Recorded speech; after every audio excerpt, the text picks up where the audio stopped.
बच्चे पैदा होंगे, अगर वो धनु लगन के हुए तो सूर्य तो उनका नीच होगा, किस्मत का मालिक ही नीच होगा। ऐसे ही धनु लगन वालों अपनी कुंडली को खोल के सूर्य की स्थिति देखिए कि नेगेटिव तो नहीं है। सूर्य छठे, आठवें, 12वें घर में नेगेटिव हो जाता है। सूर्य तुला राशि में जाकर नीच हो जाता है। सूर्य शनि के साथ अगर मिल गया तो पितृ श्राप कहा गया है, क्योंकि पिता पुत्र के झगड़े में फंस जाता है। सूर्य राहु और केतु के चंगुल में फंस गया तो ग्रहण दोष लग जाता है, क्योंकि सूर्य को मुख में डाला था बजरंगबली ने एक बार, लेकिन ग्रहण की शक्ति थी राहु और केतु के पास। तो ब्रह्मा जी से जाकर राहु केतु ने प्रार्थना की कि हमारे से भी कोई बलवान आ गया है जो अब सूर्य को ग्रहण लगाएगा। आपने तो हमारे साथ बड़ा बुरा किया ब्रह्मा जी, ये कौन आया है? तो ब्रह्मा जी ने बताया कि शंकर भगवान ने 11वां रुद्र अवतार लिया है। उन्होंने इसको फल समझकर निकल लिया है। बाल समय रवि भक्ष लियो। समय के बाल समय में हनुमान जी ने सूर्य को मुख में ले लिया था अपने, तो वहां पर राहु केतु का युद्ध हुआ फिर हनुमान जी के साथ। शनिदेव ने राहु केतु का साथ दिया था। वहां पर बजरंगबली ने राहु और केतु को अपनी बगलों में दबा लिया था और शनि को अपनी पूंछ में लपेट लिया था। वहां पर उन्होंने प्रार्थना की थी कि जो खुलवा देगा, हमें छुड़वा देगा, हम उसे तंग नहीं करेंगे। तो वही विधि हम अमावस्या पर करवाते हैं, वही विधि हम अमावस्या पर उपाय के रूप में करवाते हैं। वही जो प्रार्थना राहु केतु की है, शनि देव की है, कि जो हमें छुड़वा देगा उन्हें हम तंग नहीं करेंगे। उसी विधि को हम उपाय के रूप में अपने सभी क्लाइंट्स को देते हैं जिनकी कुंडलियों में राहु केतु ने लॉक लगाया होता है, काल सर्प दोष। राहु केतु ने सूर्य चंद्रमा को ग्रसित करके ग्रहण लगाया होता है। राहु केतु ने मंगल को अंगारक दोष बनाया होता है। राहु केतु ने बुध को जड़ दोष बनाया है। शुक्र को लक्ष्मी श्राप कर दिया। शनि को प्रेत छाया दे दी। तो ये अमावस्या के दिन प्रयोग होता है। और उसका नॉन टेक्निकल रेमेडी भी मैंने आपको बताई है। 9 दिन लगातार राहु, नारियल, केतु, झंडा हनुमान जी की मौली बांधकर मां दुर्गा के चरणों में आपको रखनी है पाठ करके। तो कौन खोलेगा? ब्रह्मा, ब्राह्मण, पंडित मंदिर के खोलेंगे एक दिन जब नवरात्रे खत्म हो जाएंगे, या वैसे भी तो मौलियां खोलेंगे, झंडे उतारेंगे, नारियल बांटेंगे। तो जब ब्रह्मा जी खोल देंगे उसको, वो धागा नारियल का, सर्प का छोड़ देंगे राहु और केतु को, पीछे धागा भी छोड़ देंगे कि आ रहे हैं हनुमान जी। अगर दोबारा छेड़खानी की तो मौली का धागा पीछे जाता है और उनकी सामग्रियां दी जाती है कि ये लीजिए आपका भोजन समर्पयामी। उनको वस्त्र दिया जाता है, ये लीजिए वस्त्रम समर्पयामी, जाइए पीछा छोड़िए। ये है अमावस्या की टेक्निक। और ये आप साधारण तौर पे मैंने बता दिया नारियल वाले उपाय से, और प्रॉपर जिसका असर रहता है बंदे के ऊपर 2-2, 3-3 साल, वो अमावस्या पूजन से होगा। ठीक है, तो ये भी नोट कीजिए। जितने लोग धनु लगन वाले हैं, सूर्य की स्थिति समझ लीजिएगा। नीच हुआ खराब होगा, शनि के साथ हुआ खराब होगा, राहु केतु के साथ हुआ खराब होगा, 6, 8, 12 में हुआ तो भाग्य खराब होगा। तो ऐसे में सूर्य को बल देने की आवश्यकता होती है। वहां फिर हम उन्हें माणिक पहनाते हैं। जिनका भाग्य का स्वामी नीच होकर कमजोर हो, हम कहेंगे माणिक पहनो भैया, इसको तकड़ा करो। राहु केतु के साथ मिला हो तो राहु केतु को दूर करके माणिक पहनो, भाग्य को तकड़ा करो। 6, 8, 12 में किस्मत का ग्रह मरा पड़ा होगा तो हम 6, 8, 12 के ग्रह का विसर्जन करा के माणिक पहनाते हैं कि भाग्य को तकड़ा करो। तो कई लोगों के मन में ये जो वहम है ना कि 6, 8, 12 में चले गया तो क्या करें, तकड़ा करो अपने भाग्य को। और जो रेड बुक सिस्टम है वो कहेंगे अच्छा छठे भाव में सूर्य है, दबा दो, बहा दो, सिक्के गर्म कर करके तांबे के बहा दो, पूरा भाग्य भट्ठा गुल कर देते हैं।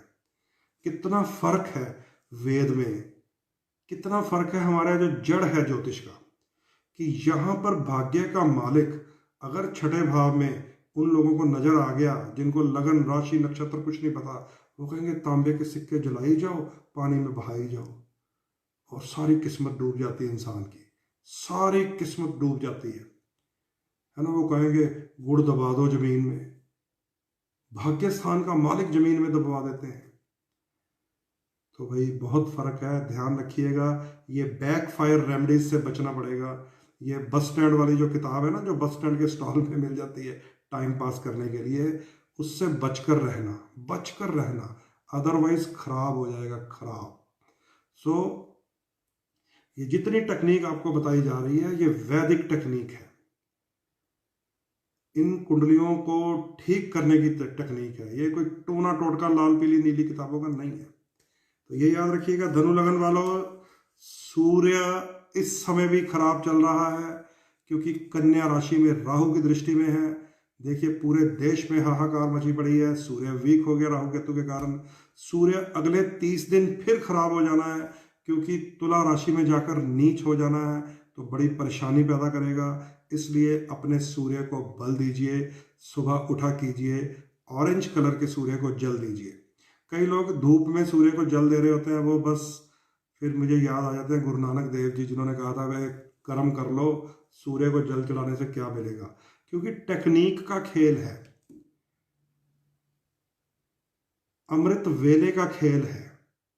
धूप में ऐसे जल चढ़ा रहे हैं तो फिर भैया किर्त कर लो बस, वो फिर फिलोसफर की फिलॉसफी याद रखो। अगर टेक्निकल काम करना है तो सूर्य को ऐसे जल दिखाओगे, आपके हाथ से उठ जाएगा वो जल। वो होता है ऑरेंज कलर का सूर्य। सुबह सुबह गायत्री मंत्र का पाठ कीजिए, सूर्य देव का जल अर्पित करिए, नमस्कार बुलाइए, बस इतना सा काम है। ये नहीं कि 2-2 घंटे खड़े हो आ करी जाओ, समझ गए। तो ऑरेंज कलर का सूर्य होना चाहिए, तांबे की गड़बी हो, गायत्री मंत्र का जाप कीजिए, सूर्य देव को अर्पित करके काम पे चलिए।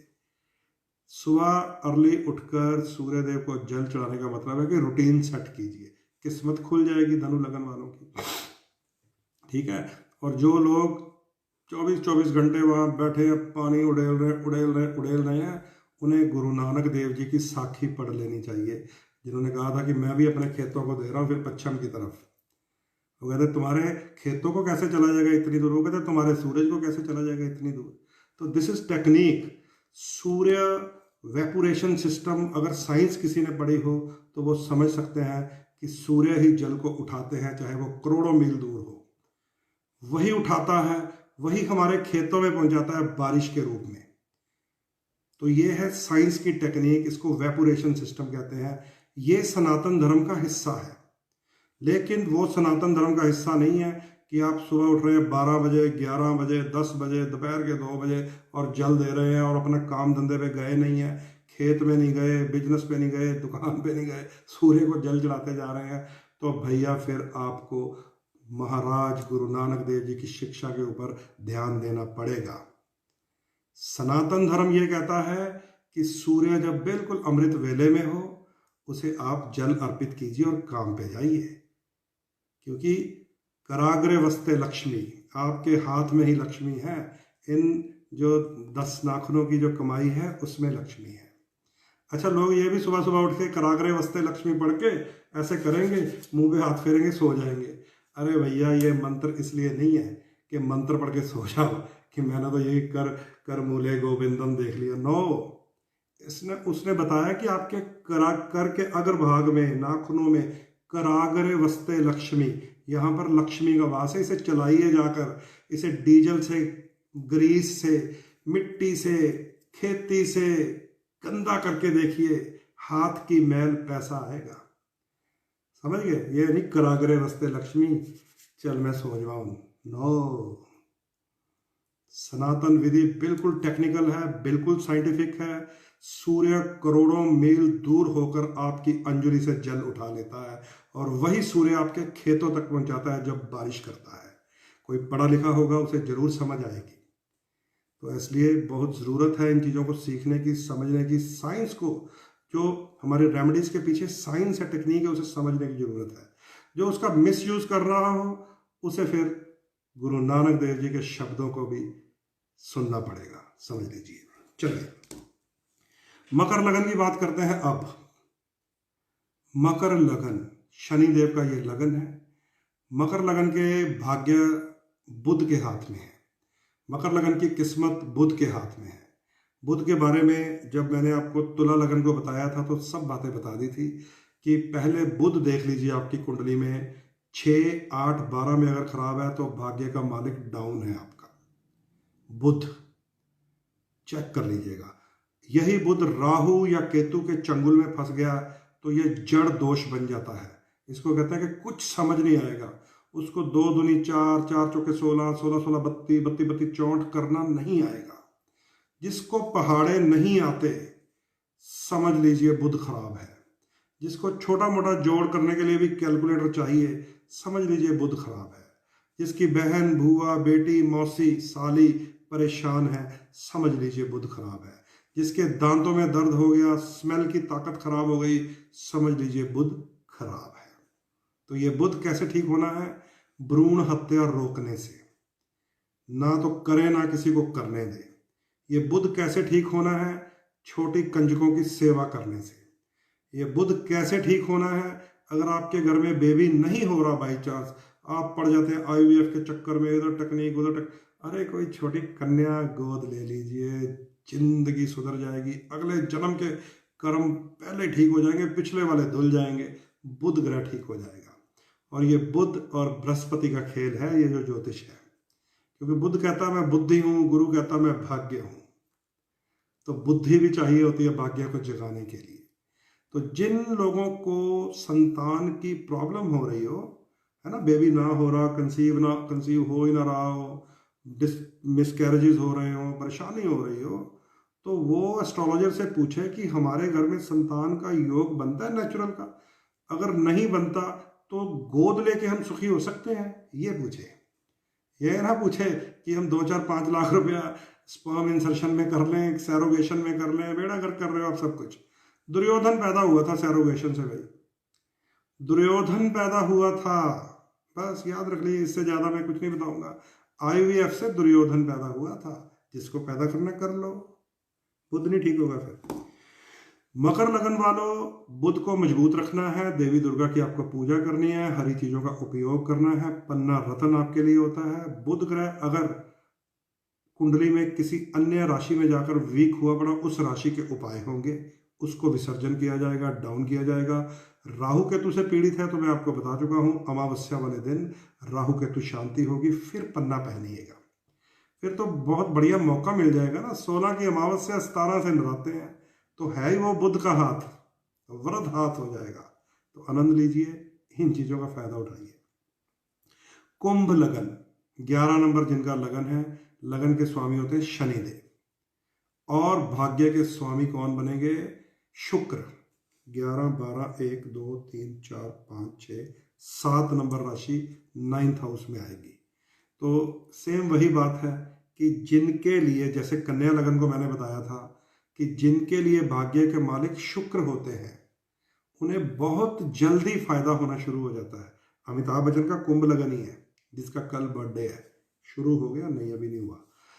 तो शुक्र जब भाग्य का स्वामी हो, वैभव लक्ष्मी की पूजा होती है, वहां पड़ता है आपको ओपल, हीरा, डायमंड, ज़रकॉन।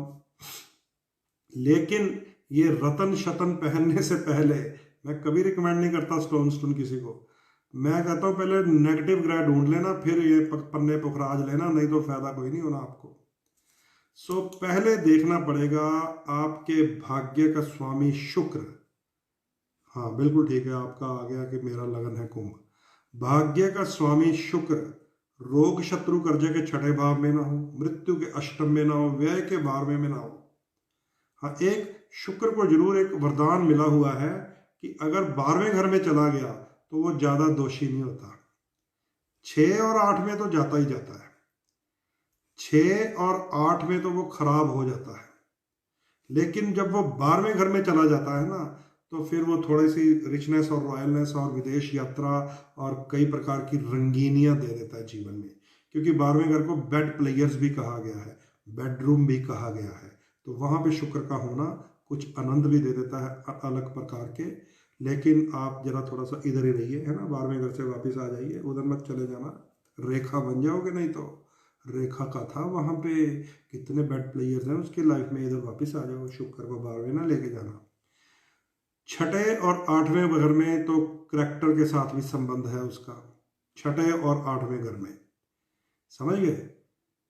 12वें घर में भोग के साथ संबंध है उसका। राहु केतु के साथ वो श्रापित हो जाता है, जिसको लक्ष्मी श्राप योग कहा गया है। तो ये सारी चीजों को पहले आप देखिए कि कुंडली में आपकी किस्मत का स्वामी शुक्र खराब तो नहीं है, किस राशि में जाकर खराब है उस राशि का विसर्जन कीजिए।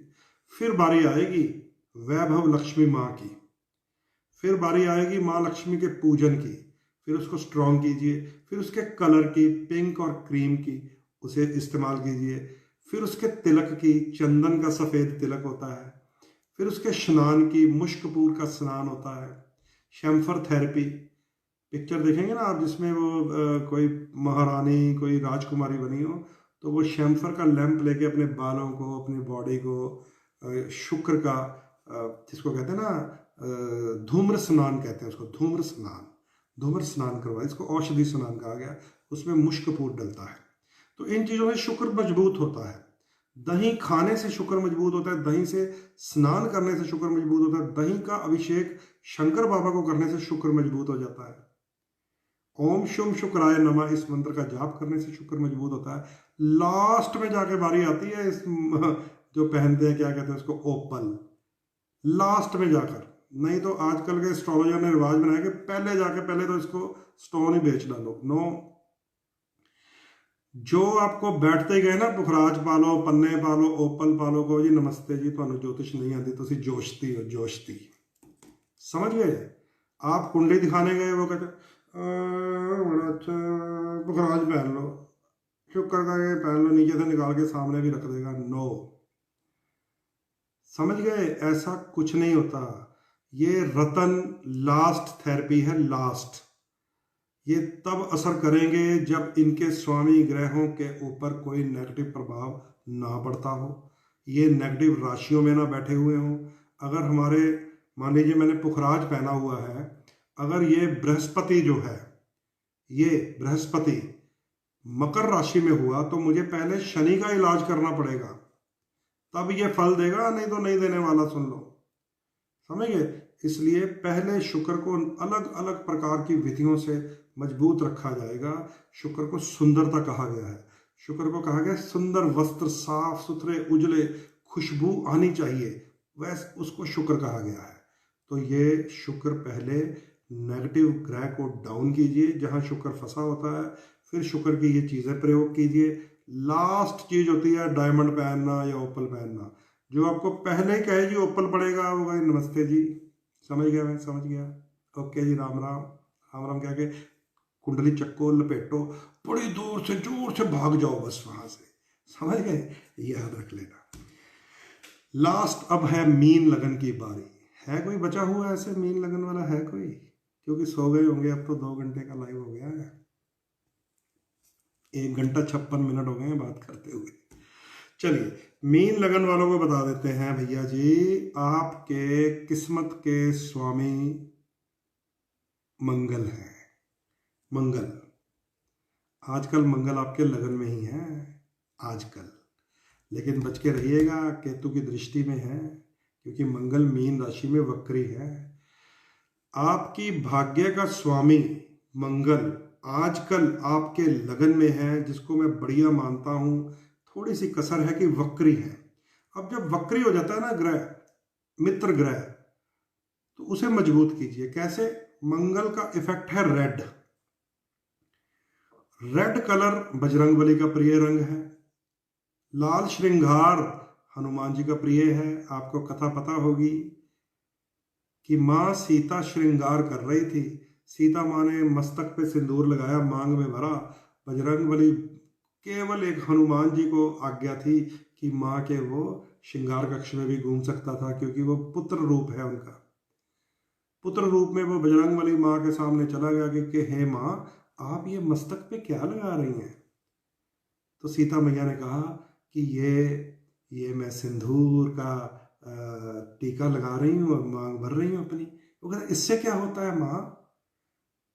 तो सीता माँ ने कहा कि सिंदूर का तिलक लगाने से मेरा सुहाग सलामत रहता है, श्री राम की आयु लंबी होती है। जैसे बच्चों को जैसे समझाया जाता है, वैसे ही माँ ने वानर रूप में हनुमान जी को, जो शंकर भगवान का रुद्र रूप है, माँ भवानी समझा रही है। देखिए, तो माँ ने समझा दिया हनुमान जी को कि मैं तो भगवान राम के लिए लगा रही। तो हनुमान जी तो भक्त थे, वो भक्त ऐसे थे, अनन्य भक्त थे।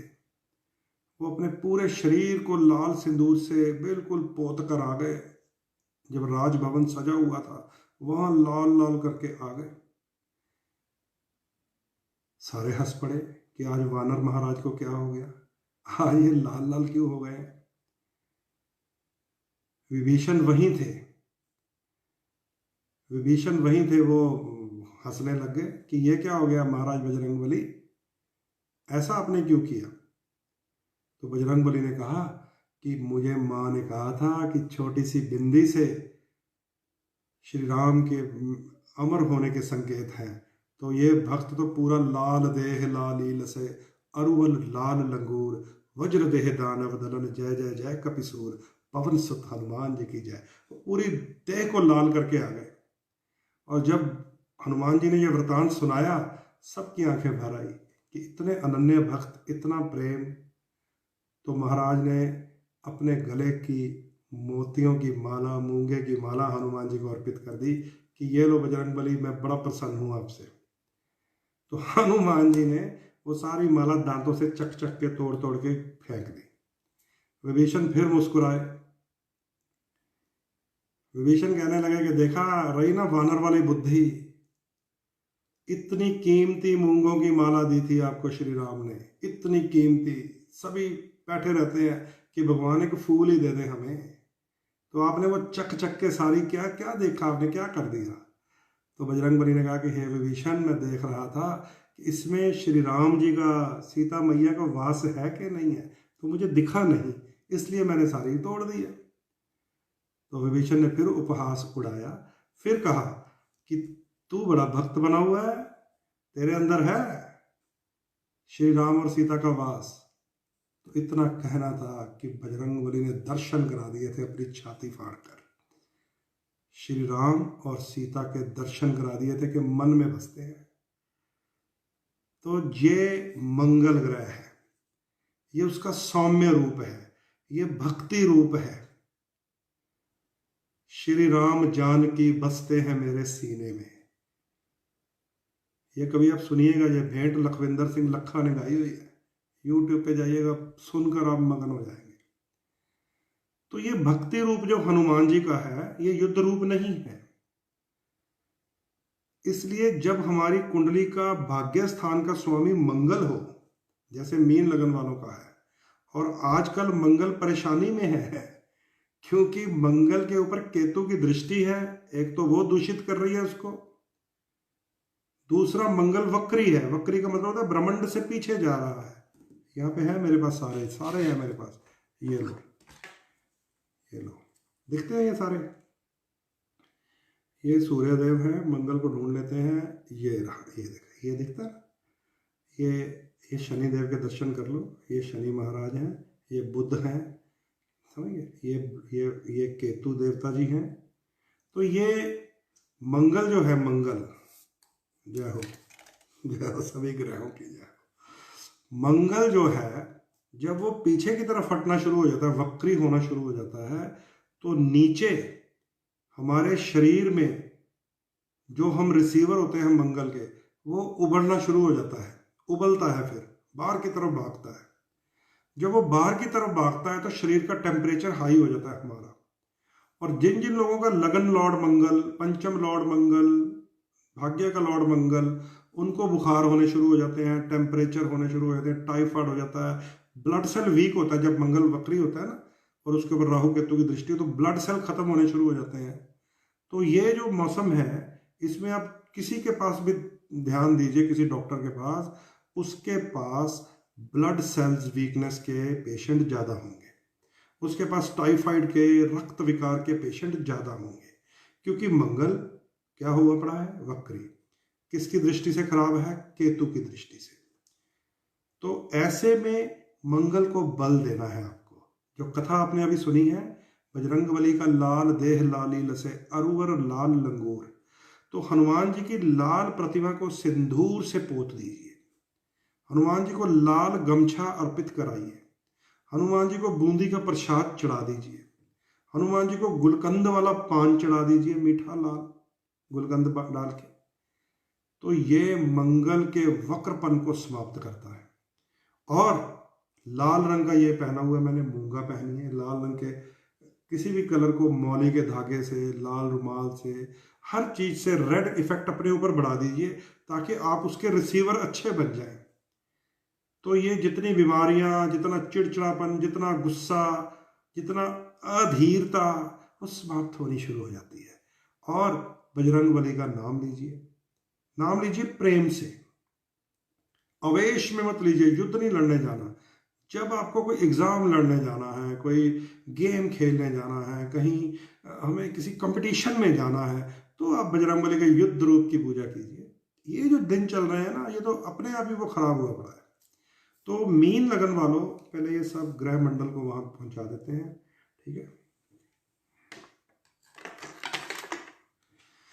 मीन लगन वालों को अपने मंगल महाराज का ध्यान रखना है, सिंह लगन वालों को अपने मंगल महाराज का ध्यान रखना है। मीन और सिंह लगन का किस्मत का दरवाजा, किस्मत का ताला, किस्मत की चाबी हनुमान जी के पास होती है, मंगल ग्रह के पास होती है।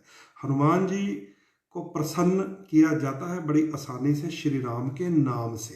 बस याद रख लीजिए, बजरंगबली की प्रतिमा जब 12 बजे से पहले, दूसरे पहर से पहले मंदिर में घूमते हुए सामने आ जाए, तो हनुमान जी के सामने हाथ जोड़कर कहा जाता है राम राम जी। हनुमान जी को ये कहा जाता है राम राम जी। जब दूसरा पहर निकल जाता है तो सुंदरकांड का पाठ किया जाता है, वो युद्ध की वृतांत है सारे। जब संध्या हो जाती है, फिर केसरी नंदन बजरंगबली का हनुमान चालीसा पढ़ा जाता है। ये विधि है। बजरंगबली का जो ध्वजा सजाई जाती है, वो भी संध्या के समय सजाई जाती है। ये विधि है, उपाय की टेक्निक है, समझ गए। तो जिन लोगों को हम बोलते हैं ना मंगल तुम्हारा बढ़िया है, मंगल लगन पंचम नवम का स्वामी है, जो देव श्रेणी के लोग होते हैं, वो जब भी भगवान हनुमान जी के समक्ष दिन में जाए दूसरे पहर से पहले, तो वो होते हैं श्री राम की भक्ति में लीन। ऐसा ना हो वो भक्ति में लीन हुआ जय बजरंगबली, जय हनुमान ज्ञान सागर, जय कबीर, वो तो जाग जाएंगे फिर। तो उनको बोलो जय श्री राम, राम राम जी, राय राम जी की, श्री राम, जय राम। तो ये हनुमान जी को राम जी का नाम लेकर प्रसन्न किया जाता है। तो ये बहुत आसान है मीन लगन और सिंह लगन वालों के लिए। मंगल ग्रह को पहले तो कुंडली में देख लीजिए, अगर नीच है, वक्री है, अस्त है, राहु केतु से दूषित है, शनि से दूषित है, तो जो तिथियां निर्धारित हैं जैसे पूर्णिमा और अमावस्या की बात बता दी है, उन दिनों का लाभ उठाइए। उसके बाद फिर शुरू हो जाइए अपनी कुंडली को स्ट्रॉन्ग करने में। तो ये दोस्तों लंबा तो आपने करवा लिया, लेकिन पूरा कर दिया मैंने। इसके भी एपिसोड अब 4 ही बनेंगे, 30-30 मिनट के, 2 घंटे 6 मिनट का हो गया।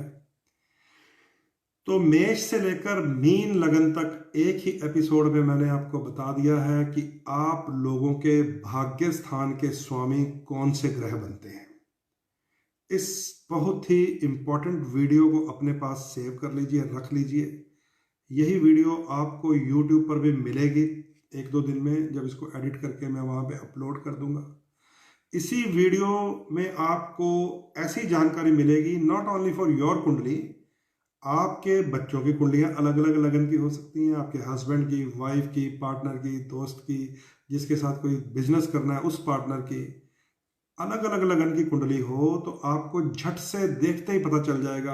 अरे मेष लगन है तो पहले तो इसका गुरु देखो, भाग्यस्थान अच्छा भी है कि नहीं।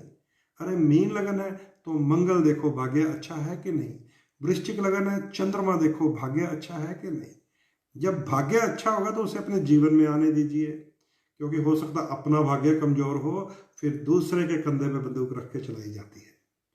ऐसे में कई बार हम कुंडलियां देखते हैं जिन लोगों का कर्म स्थान का स्वामी, कारोबार का, बिजनेस का स्वामी रोग शत्रु कर्जे में हो और उसकी दशा आ जाए, तो मैं उनको बोलता हूं भैया हट जाओ, अब दुकान की गद्दी से उठ जाओ।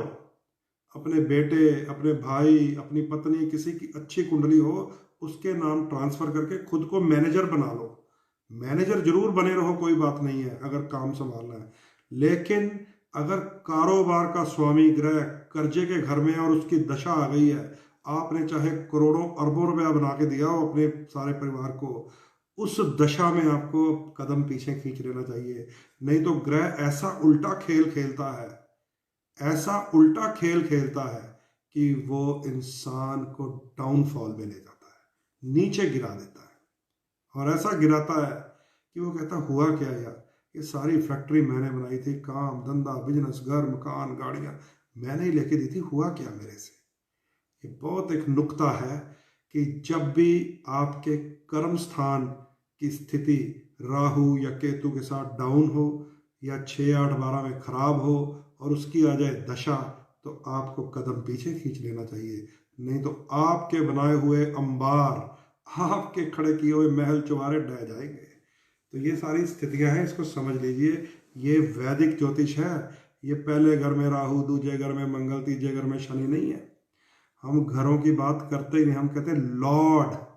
लॉर्ड समझ गए कि कौन सा ग्रह किस घर का लॉर्ड है। तो ये आप समझिए, इसको आप प्रयोग कीजिए। इससे साधारण और आसान विधि से मैं तो इससे ज़्यादा तो अब नहीं समझा पाऊंगा। जितना मैं एज ए स्टूडेंट हूँ एस्ट्रोलॉजी का, पढ़ता रहता हूँ, सीखता रहता हूँ, अनुभव लेता रहता हूँ, लोगों के ऊपर प्रयोग करता रहता हूँ। ये जितने आपको भाग्य स्थान बताए हैं ना, मैंने उन लोगों को भाग्य मजबूत करने की विधियां बताई जो फटे हाल आए थे मेरे पास, फटे हाल, और ये कह के आए थे पट्टा जी अब लास्ट आपके पास आए, आगे नहीं अब किसी ज्योतिषी के पास जाएंगे। हमने ये करा दिया, हमने स्टोन पहन लिया, हमने नदियां सारी, कभी 40 दिन लाल दाल, 40 दिन पीली दाल, 40 दिन काली दाल, ये करा करा के हमारी बस करा दी है। अब हम लास्ट आए। तो मैंने कहा भैया ये लास्ट विधि बताऊंगा, अगर इसके बाद भी ठीक ना हो सके तो समझ लेना कर्मों में खोट है, फिर कोई ज्योतिषी नहीं ठीक कर पाएगा। समझ गए। तो ये वैदिक विधि है, इसका कोई काट नहीं है, कोई तोड़ नहीं है, ये वैदिक विधि है। अगर वैदिक ज्योतिष पढ़ेंगे तो यही मिलनी है आपको, मन गणंत नहीं होगी कोई बात इसमें। तो जो लोग आकर कहते हैं पंडित जी सबसे हार उड़ के लास्ट में आ गया, तो मैं कहता हूँ मैं भी लास्ट बात ही बताता हूँ। अगर इससे भी ठीक नहीं हुए ना तो फिर अंदर झांक के देखना, कहीं खोटापन होगा। समझ गए। उसको ठीक करो, फिर खेल कर्मों पे आ जाता है। फिर हम तो टेक्निक बताते हैं, हम कलर थेरेपी बताते हैं, हम डोनेशन थेरेपी बताते हैं, हम जेम्स थेरेपी भी बता देते हैं। अगर फिर भी सेट नहीं हुए ना तो फिर अंदर झांको अपने, फिर और कोई रास्ता नहीं है। तो ये वैदिक विधि है मित्रों, ये आपके साथ मैंने साझी कर दी है। भाग्य स्थान को खोलने का तरीका आपको मैंने बता दिया है, अकेले अकेले लगन को बता दिया कि आपके भाग्य का स्वामी कौन है। अब ये आपको जरूर देखना है कि कैसे हमारा भाग्य का ग्रह मजबूत होगा। अगर वो एंटी राशि में है, एंटी प्लैनेट के साथ है, तो अमावस्या का प्रयोग कीजिएगा। क्योंकि उसके बाद ये मैंने एक पोस्ट डाली थी, सुबह फिर डाल दूंगा, कि कैसे लक्ष्मी इस धरती पर वास करती हुई, छम छम करती हुई हमारे घर में पड़े हुए श्री यंत्र में प्रवेश करती है। उससे पहले सब कुछ एकदम अनुकूल होना चाहिए, तब आती है।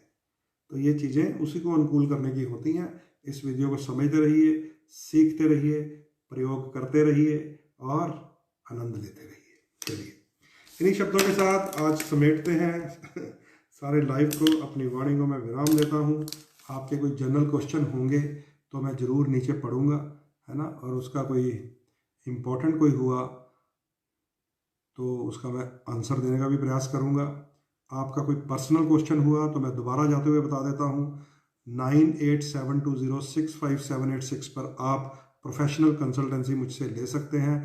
व्हाट्सएप में आप अपनी डिटेल भेजिए, मैं व्हाट्सएप में आपको सारा रिटर्न रिप्लाई भी दूंगा और उसके बाद हमारी फ़ोन पे टॉक एंड डिस्कशंस भी हो जाएंगी।